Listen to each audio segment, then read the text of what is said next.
Hi everyone, I'm Sandrine here on Happy Cool with Kenny. Hello! And no, you did not miss a new episode of Game of Thrones. We're here for a very special video. After the death of King Joffrey, we're all left wondering who did it.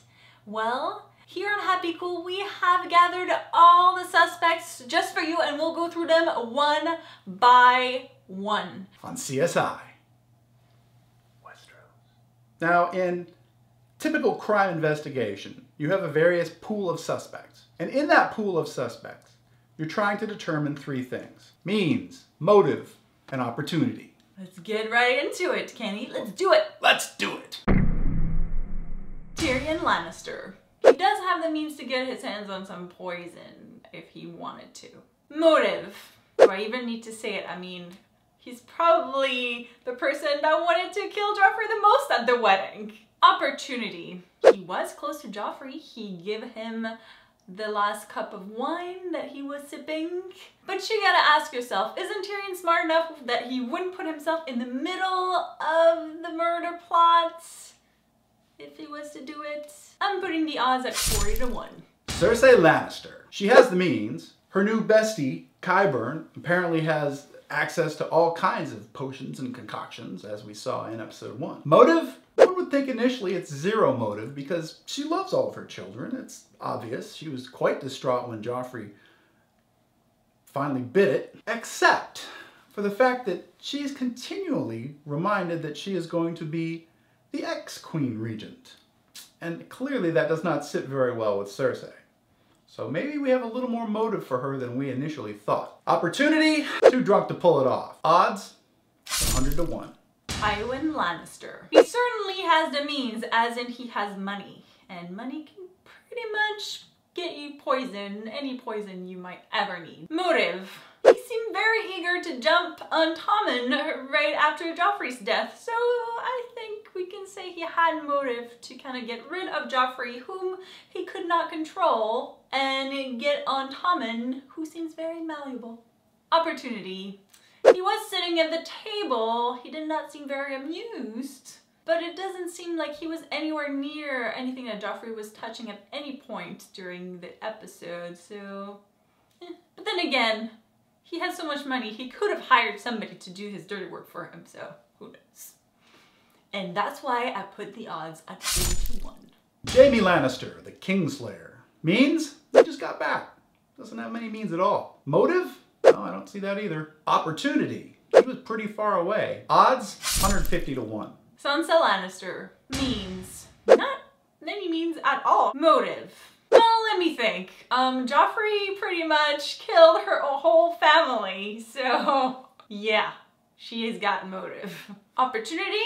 She did pick up that cup that Tyrion later handed to Joffrey, so... Although she did seem kind of surprised when she met Littlefinger, so because of that, I'm gonna set her odds to 7 to 1. Lancel Lannister. Means? Very little, if any. Motive? If Joffrey dies, Lancel kind of becomes the most annoying Lannister left alive. Opportunity? Not much. He's not even appearing in season 4. Odds?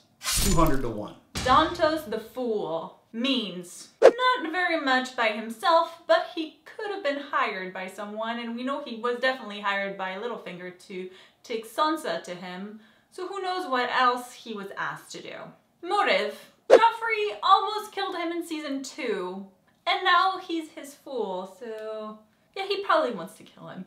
Opportunity? Not so much. We saw him on the stage a little bit and then he disappeared, but he did kind of make a sudden reappearance at the end, so who knows where he was lurking during that time. Odds for this one? 5 to 1. Grand Maester Pycelle. Means? All maesters have the means. Grand maesters, more than most. Motive. Now, Pycelle is generally pretty loyal to House Lannister, but as we've seen recently, he's taken his lumps. He could be harboring a dislike. Opportunity? I don't know. Very little. He was sent away to feed the dogs rather than stay to attend the feast. However, could he have then gone instead to poison the pie off screen? That's possible. I'm setting his odds at 82 to 1. Tommen Baratheon. Means? Not really. He just seems like a sweet boy. Motive? Well, he does become the king if Joffrey dies, but the question is, does he even want to become the king? Opportunity? Maybe? I don't know. I wouldn't think so, but who knows? Maybe it's all an act. Think about it. And that's why I put the odds 80-1. Queen Margaery Baratheon. Means Margaery is pretty savvy and she's pretty charismatic. Could she convince someone to get her poison? Easily. Triply so if that someone is her grandmother Olenna. Motive. Not much of a motive. She still wants to be the queen after all. Although not having to sleep with Joffers, that could be motive enough. Opportunity. She was often seen right next to Joffrey and his wine, and she fed him that piece of pie. Plenty of opportunity. Odds, 7-1. Olenna Tyrell, the Queen of Thorns. Means pretty much like Tywin. She has a lot of money, and money buys poison.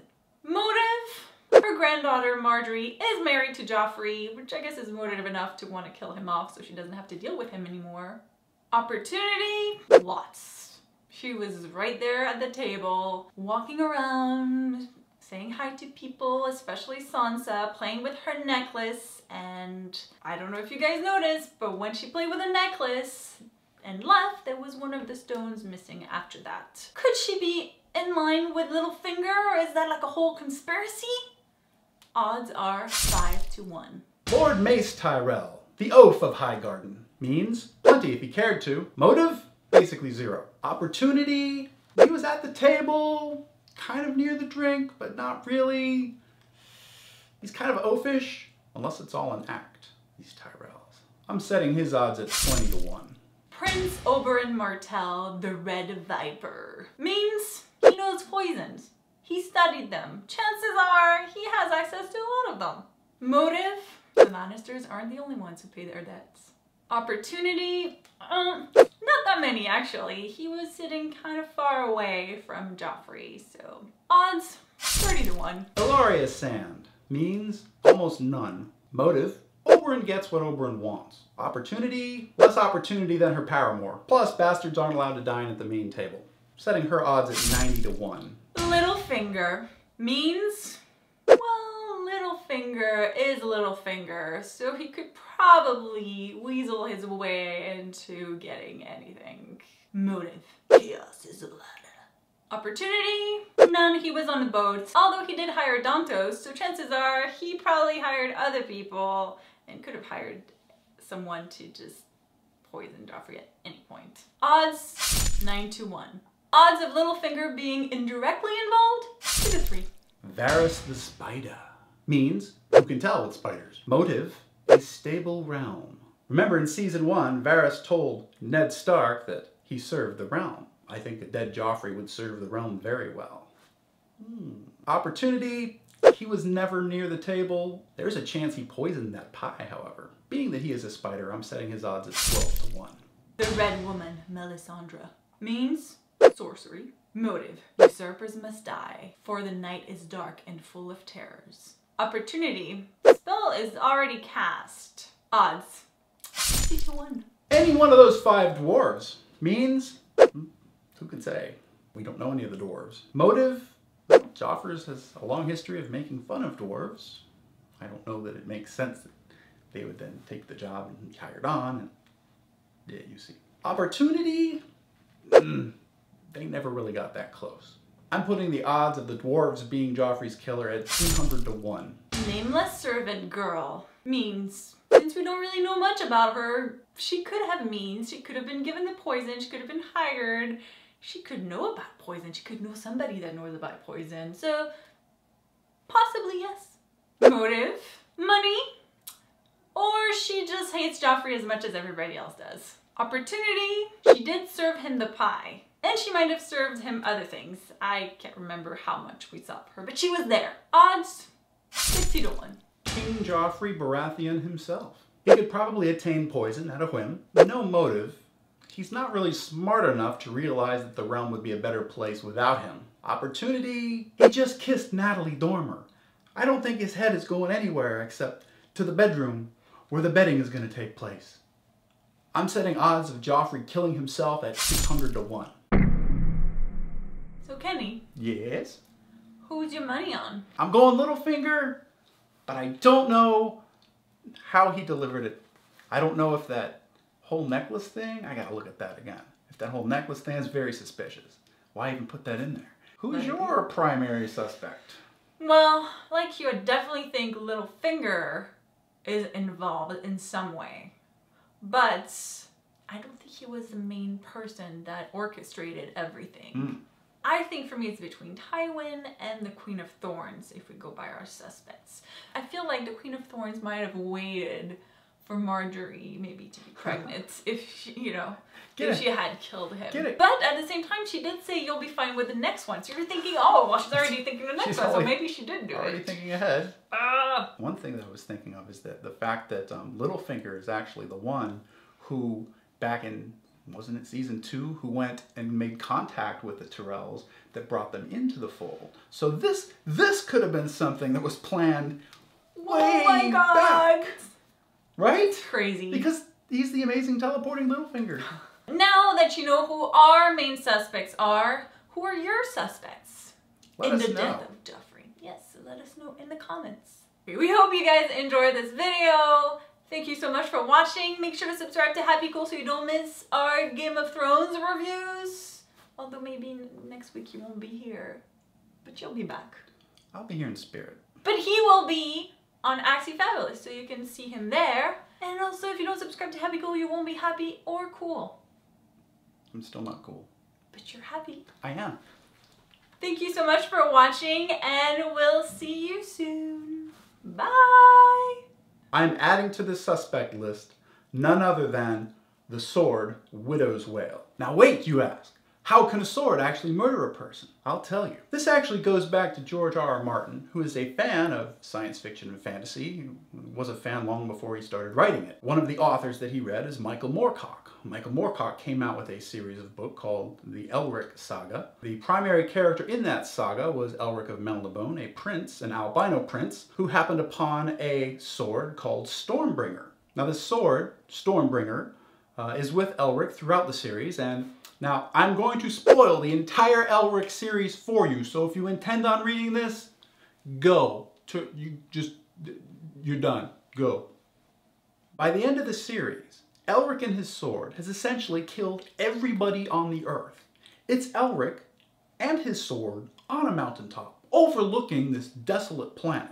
Elric looks at the sword, and the sword looks at Elric, and Elric kind of says, well, there's only one thing left to do. And the sword kills Elric. The end. It's the happiest ending I've ever read in a book, really. Sword got everything that it ever wanted. What does this have to do with Widow's Wail, you might ask? I'll tell you. George R.R. Martin wrote the script to this episode. When Joffrey raised his sword up to the crowd and asked what should he name the sword, the second name he was given was Widow's Wail, and he took that. The first name shouted was Stormbringer.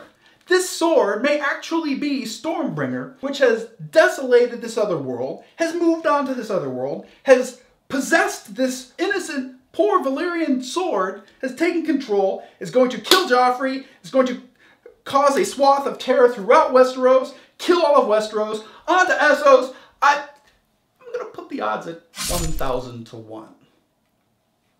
But it's possible. Stormbringer is now canon. The name has been suggested in the series. It's canon! It's canon!